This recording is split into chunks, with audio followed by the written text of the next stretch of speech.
Benar-benar isi hati, isi pikiran, isi perasaan Allah 100%. Mengapa? Untuk apa Allah memberikan Alkitab kepada saudara? Satu, mengajar saudara supaya saudara mengenal betul dengan sempurna tentang diri Allah sendiri, rencana-rencananya untuk hidup saudara di dunia ini dan juga di surga. Maka kalau saudara mau ingin tahu bagaimana caranya supaya saya menjadi seorang yang sukses dalam studi, dalam karir, rumah tangga, masa depan, dan masuk surga, baca, renungkan, lakukan firman Tuhan. Yang kedua, supaya saudara punya pengharapan dalam menghadapi pergumulan dan kesukaran, bahwa masih ada jaminan, bahwa masih ada penyertaan, bahwa masih ada pertolongan buat saudara. Maka untuk itu Tuhan kasih firman atau Alkitab. Yang ketiga, untuk mengingatkan saudara, hidupnya yang bengkok jangan makin bengkok, jangan makin miring gitu loh. Hidup yang bengkok harus makin lurus, harus makin bertobat itu. Ya. Apalagi tujuan Tuhan memberikan Alkitab supaya saudara memiliki jaminan penyertaan, pemeliharaan waktu saudara masih ada di bumi ini, apalagi di surga. Itu makanya Tuhan kasih firman Tuhan. Sehingga saudara tidak perlu minta jaminan dari mbah dukun atau juga dari mbah hujan. Yang kelima, buat apa firman Tuhan itu Tuhan kasih? Mengajar saudara, menolong saudara, membimbing saudara, mendidik saudara supaya bertambah hari, minggu, bulan, dan tahun. Ya, berpikir benar, bertindak benar, berkomunikasi benar, belajar benar.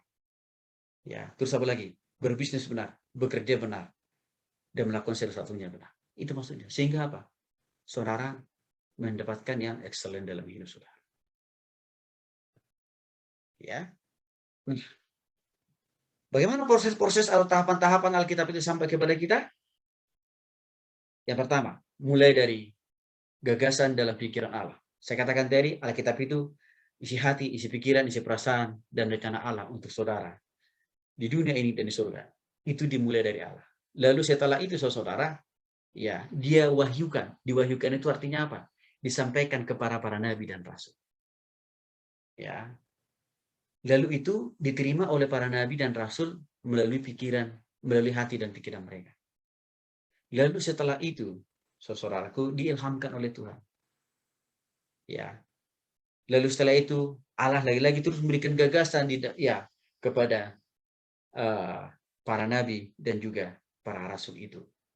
Dan setelah itu dikunci oleh Tuhan.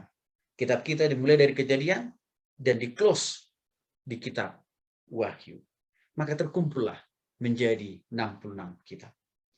Saudara, setelah sampai di situ, Alkitab kita itu juga sudah lulus tes kritik. Namanya tes kritik teks. Jadi jangan saudara kira Alkitab kita itu langsung ucuk-ucuk tanpa pengujian. Enggak, diuji melalui sains atau ilmu pengetahuan. Dan lulus serta lolos. Oke. Lalu setelah itu diterjemahkanlah Alkitab kita itu pertama kali dalam bahasa Ibrani Perjanjian Lama, dalam bahasa Yunani Perjanjian Baru. Lalu setelah itu diterjemahkan lagi dalam berbagai bahasa suku bangsa. Salah satunya bahasa Indonesia. Lalu setelah itu, poin yang 11 nih, ditafsirkan. Apa artinya ditafsirkan, Pak Tony? Diberikan pemahaman, pengertian, dan penjelasan lebih dalam lagi ya kepada para hamba-hamba Tuhan. Dan seterusnya. Inilah prosesnya, inilah tahapannya Alkitab kita itu sampai kepada kita seperti pada saat ini.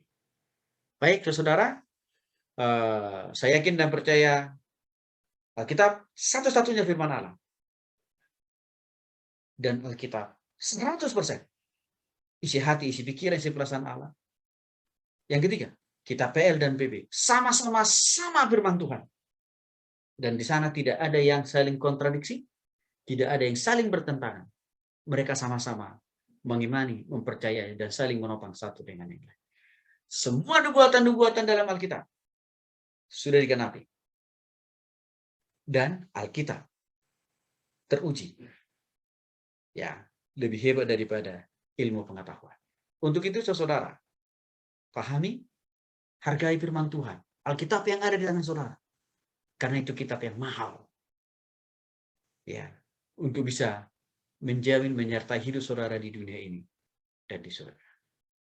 Kiranya firman Tuhan ini mulai memberikan pemahaman, pengertian, tapi juga sekaligus Firman Tuhan ini harus mendorong saudara-saudara semakin lebih mencintainya dengan lebih dalam lagi hari ini untuk mengambil komitmen dan keputusan, membaca, merenungkan, dan melakukannya.